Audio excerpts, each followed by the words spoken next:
Shabbat Shalom à tous, Parashat Teruma. On va commencer par un résumé de la paracha.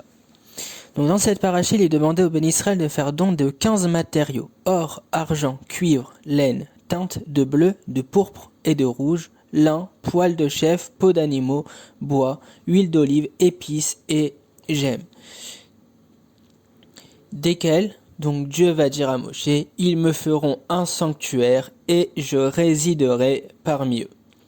Au sommet du mont Sinaï, Moshe reçoit des instructions détaillées sur la façon de construire cette demeure pour Dieu, afin qu'elle puisse être facilement démontée, transportée et réassemblée lors du voyage du peuple d'Israël dans le désert. Dans la pièce la plus intérieure du sanctuaire, derrière un rideau artistiquement tressé, se trouvait l'arche contenant les tables du témoignage sur lesquelles étaient gravés les 10 commandements. Sur le couvercle de l'arche se tenaient 2 chérubins ailés, taillés dans un bloc d'or pur. Dans la pièce extérieure se dressait la menorah à 7 branches et la table sur laquelle les pains de proposition étaient disposés. Les 3 murs du sanctuaire étaient composés de l'assemblage de 48 planches de bois qui étaient chacune recouvertes d'or et tenues par une paire de socles en argent. Le toit était constitué de 3 couches de couverture. La première, des tapisseries multicolores de laine et de lin.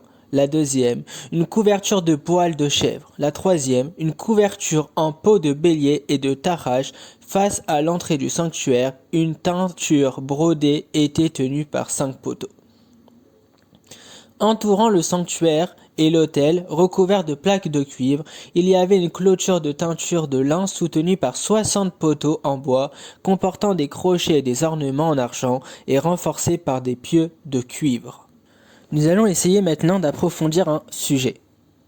Dans la paracha Teruma, donc comme on l'a dit, il y a Dieu qui va demander à Moshe Rabbeinu donc demander au béni Israël de donner de l'argent pour la construction du Mishkan, ce sanctuaire donc où devait résider la présence divine.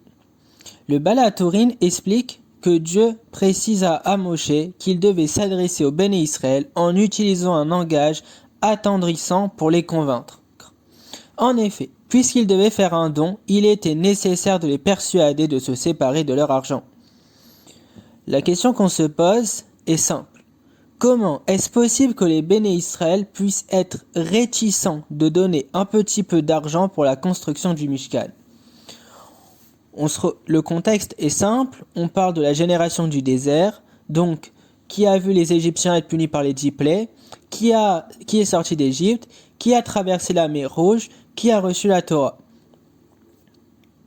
De plus, ils vécurent l'accomplissement de la promesse divine de sortir d'Égypte avec de grandes richesses, au point que les sages nous enseignent que chaque béné Israël possédait 80 ânes, chargés d'or, d'argent et de bijoux.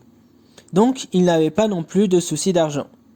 De plus, ils n'avaient besoin ni de nourriture, donc ils n'avaient pas besoin d'acheter de nourriture vu qu'ils avaient la manne, ni de boissons, ni de chaussures, ni de vêtements.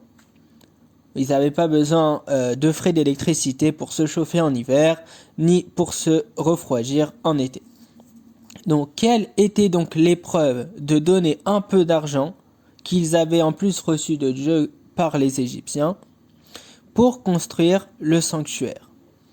La question est encore plus forte, quand on sait que le Mishkan avait pour but de les pardonner de la faute du veau d'or et de ramener sur eux la présence divine, source de toutes les bénédictions.